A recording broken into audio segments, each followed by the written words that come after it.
Basically, we are here tonight to send a message to the Dallas Police Department and our elected officials.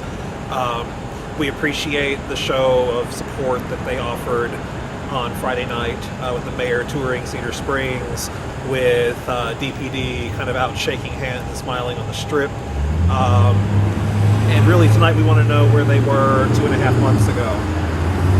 We want to know why it took 15 gay men with their heads bashed in before we got this kind of show of support.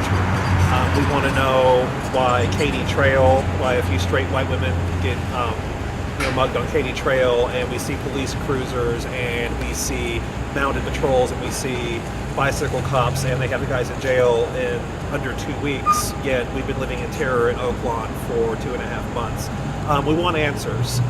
We think that this, certainly we're not here to bash the police, but we do see that this highlights a systemic rift in the way that all marginalized people, not just LGBT people, but all marginalized people in Dallas are treated by law enforcement or served by law enforcement, and we're stepping out to address that. And we're hoping that Chief Brown and the mayor will be joining us tonight. They are invited. They've been very publicly invited. We'll see.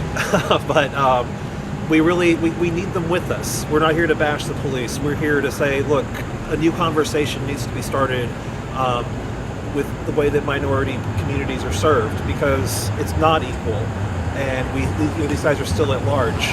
How many more is it going to take before this is really taken seriously? Well, we had a day of remembrance not more than a couple days ago, and was there someone assaulted that night? I'm not sure. Was that Friday night? Or was it Saturday night? Don't ask me. If it was on Friday night, then yes, there was someone assaulted that night. Yeah, he came out of the. It was the 20th. Was that Friday? Yeah, he ended up crawling underneath the car to keep from getting hurt. Exactly, on Trans Day of Remembrance. Right. There was an attack that was Friday night. The pictures were horrible. He's covered in blood. He's a well-known bartender on the strip. Everyone knows him.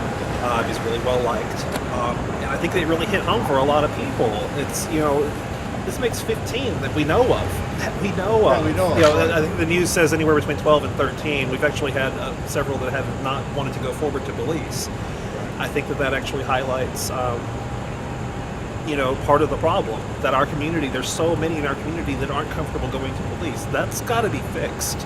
And I think that it starts with not just us stepping out, but DPD stepping out and saying, we've got some real shortcomings, and we're going to come together as a community, as a city, as a police department, and address them.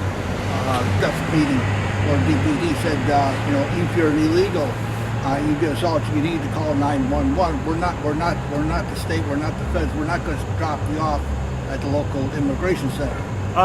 That was encouraging, I think, but I think that historically that's not been proven to be the case. I think that a lot of homeless queer youth, a lot of people of color, don't have that same experience with DPD, and we want to address that. We want to come together and find solutions that don't further marginalize the most marginalized people in our city. This is William, hopefully your favorite videographer from Two Hats Publishing. I hope you enjoyed this video. If you like it, please leave comments below, or like, follow, or subscribe to us and get notices of all our videos. We love it, even when you call.